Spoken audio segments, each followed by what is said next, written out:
Të nderuar shikues, Albo Televizioni ju përshëndes, juftoj të ndiqni edicionin informativ të lajmeve. 24 orë pas vrasjes së 30 vjeçarit Endri Goxha në Memaliaj, policia ka vënë në pranga 3 persona, ndërsa ka shpallur në kërkim 2 të tjerë, si dhe është vendosur në hetim një tjetër. 7 persona dyshohet se janë përfshirë në shërin që nisi në një lokal në Memaliaj dhe përfundoi në përdorimin e armëve të zjarrit, ku mbeti i vrarë 30 vjeçari dhe u plagos rënd një tjetër 25 vjeçari përfshirë në ngjarje. 24 orë pas vrasjes së 30 vjeçarit Endri Goxha në Memaliaj, policia vendosi në pranga 3 persona, 2 të tjerë i shpalli në kërkim dhe një është vënë në hetim. 7 persona janë përfshirë në shërin që nisi në një lokal në Memaliaj dhe përfundoi në përdorimin e armëve të zjarrit, ku përveç viktimës Goxhaj i plagosur me 4 plumba mbeti edhe Dani Nela, 25 vjeç. Këtij të fundit është komunikuar masa arrestit në spital, ndërsa në pranga ka rënë edhe 47 vjeçari Aldo Kalemi, i akuzuar për vrasje me dashje kryer në bashkëpunim dhe mbajtje pa për rodhimi i armëve shpërthyes dhe municionit, ndërsa Ermal Mataj, 41 vjeç, u arrestuar për veprën penale, veprime që pengojnë zbulimin e së vërtetës. Sipas policisë së Gjirokastrës, vrasja e Goxhaj ndodhi përgjatë një konflikti të çastit mes 7 personave, por nuk përjashtohet as pista e prishjes së pazareve të drogës, ndërsa bëhet me dije se 2 grupet kanë patur konflikte të hershme për këto pazare, çka mund të jetë bërë shkak edhe në sherrin me armë zjarri në mbrëmjen e 21 prillit. Dyshohet se ka qenë 30 vjeçari Goxha i parja i që ka qelluar drejt Dalinelës, që raportohet se ka marrë më pas 4 plumba, 2 në mushkëri, 1 në bark dhe 1 në shprek. Sipas nga e policisë së Gjirokastrës, më pas kanë qenë 2 vëllezërit e Nelës, Donaldo dhe Marialdo, që janë kundërpërgjigjur dhe kanë quajtur me armë zjarri në drejtim të 30 vjeçarit Goxhaj, i cili ka humbur jetën rrugës për në spital. 2 vëllezërit, Donaldo Nela, 29 vjeç dhe Marialdo Nela, 28 vjeç, menjëherë pas të shtunave janë larguar me makinë nga vendi i ngjarjes dhe janë ende në kërkim nga Blut. Donaldo Nela është person edhe me precedent penal, i përfshirë në trafik droge, por gjithashtu dhe rezulton si autori i ngrapitjes të një pike këmbimi valutor në Tepelen. Policia ka sekuestruar pistoletën me të cilën dyshohet se Goxha plagosi Dalinelën. Arma është me fishek në fole. Gjithashtu janë sekuestruar një krerë me fishek, municion luftarak, 2 automjete, 2 motomjete, 4 celular dhe sende të tjera nga vendngjarja, të cilat do të shërbejnë vijimit të këtij hetimi. Menestiri i Kryeëngjëve në Dervician është shpallur monument kulture, kjo për shkak të historisë që ky fundit mbart dhe vlerave arkitekturore. Menestiri i Kryeëngjëve në Dervician, një prej kishave të manastirëve të shumta dhe luginës së Drinos, është shpallur monument kulture kategorisë së parë. I pozicionuar në pllajin e malit të gjerë mbi fshatin Dervician, menestiri është një ndërtim më i ri në krahasim me komplekset e tjera të kësaj lugine, por ka vlera të shumta dhe dëshmon për zhvillimin dhe larmin tipologjike të ndërtimeve të arkitekturës pas bizantine. Kompleksi i manestirit të Kryeëngjëve përbëhet nga kisha dhe konakët që e rrethojnë atë, kryesisht nga ana lindore dhe perëndimore. Si në të gjitha kishat e dropullit, edhe këtu është përdorur një teknikë ndërtimi, muraturë me gur shtresore të vendosur në radhë të rregullta dhe të lidhur me llaç gëlqereje. Mbulesa xhatisë është me rasa guri dhe si kohë ndërtimi, mendohet që manastiri i përkas shakullit të 18. Ndërhyrja e propozuar përbën ndërhyrjen e parë të plot për ngritjen e konakëve, të cilët aktualisht janë në gjendje të degraduar. Ajo përfshin pastrimin, konsolidimin e muraturës dhe rindërtimin e elementeve tradicional si xhatit, dyshemet dhe strukturat prej druri. Miratimi i projektit hap rrugën për nisjen e punimeve të zbatimit, të cilët synojnë rikthimin e funksionit dhe jetueshmërisë së manastirit, duke e kthyer atë një hapësirë të gjallë për komunitetin dhe trashëgiminë kulturore, si dhe duke pasurizuar itinerare turistike të vendit.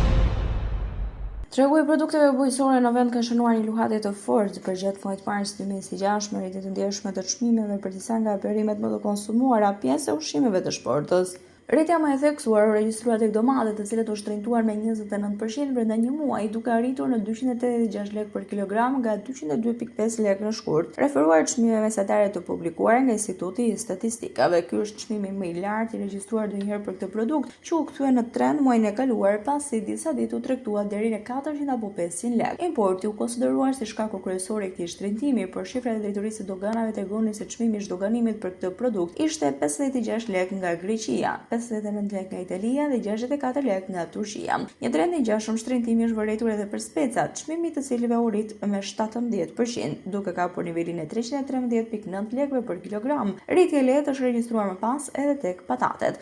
Këto luhatje të forta të disa produkte tregojnë se një presion i madh është për rritjet mbi çmimet e perimeve të freskëta, jo vetëm nga importi, por edhe nga mungesa e prodhimit vendas, por edhe për rritjes së kostove të transportit prej luftës në Iran. Edhe çmimi i hidrokarbureve sipas të dhënave të Istatit përsojnë një rritje të fortë, më konkretisht nafta u shtrenjtuar me 60% krahasuar me muajin shkurt, benzina me 10 dhe gazi me 7%. Ekonomia po përjeton një realitet të ri, deklarojnë institucionet publike, ndikuar direkt në luftën në lindjen e mesme, që mund të sjellin pasoja serioze për ekonominë shqiptare nëse konflikti do të zgjatet.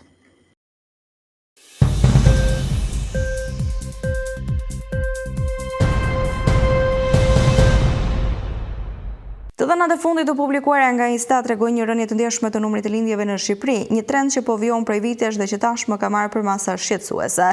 Ekspertët e lidhin këtë fenomen me disa faktorë kryesorë si emigracioni i lartë, sidomos i të rinjve, si dhe sfidat ekonomike që ndikojnë në vendimet për të krijuar familje.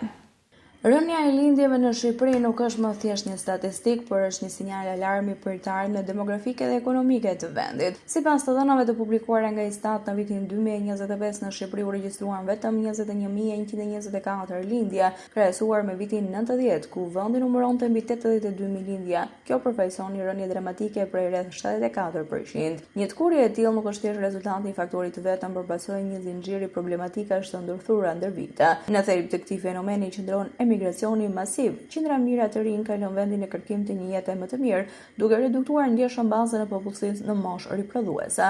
Shqipëria po eksporton jo vetëm krah pune, por edhe lindje e fëmijë që do të kishin lindur brenda territorit shqiptar, por që sot lindin në vende të tjera. Paralelisht, pasiguria ekonomike ka shtyrë shumë çifte të shtynë ose të heqin dorë nga krijimi i familjes. Rritja e çmimeve, pagat e ulta, mungesa e politikave efektive për mbështetjen e familjeve të reja dhe kostot e larta të jetesës kanë krijuar një realitet ku të pasurit e një fëmijë shihet një barë financiare dhe jo zgjidhje natyrale. Një tjetër faktor është ndryshimi i stilit të jetesës dhe mentalitetit. Rritja e moshës mesetare të martesës, prioriteti për karrierën dhe pasiguria për të ardhmen kanë ndikuar drejt për drejt në uljen e lindshmërisë. Fenomeni nuk është unik për Shqipërinë, por ritmi i rënies këtu është ndër më të lartët në rajon.